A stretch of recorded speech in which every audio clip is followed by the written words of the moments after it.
ঈদ উল ফিতরের আগে পরে মিলিয়ে 15 দিনে 315টি সড়ক দুর্ঘটনায় মোট 322 জন নিহত হয়েছে বলে জানিয়েছে যাত্রী কল্যাণ সমিতি।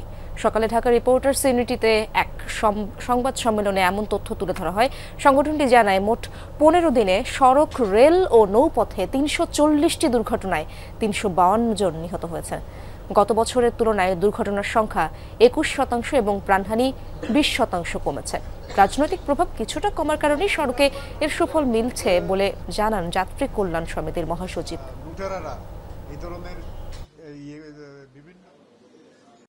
পবিত্র ঈদ উল ফিতরে দেশের সড়ক মহাসড়কে 315টি সড়ক দুর্ঘটনায় 322 জন নিহত হয়েছে, 826 জন আহত হয়েছে। নৌপথে 4টি দুর্ঘটনায় 10 জন নিহত, 1 জন আহত। নিখোঁজ হওয়ার খবর গণমাধ্যমে বেরিয়েছে।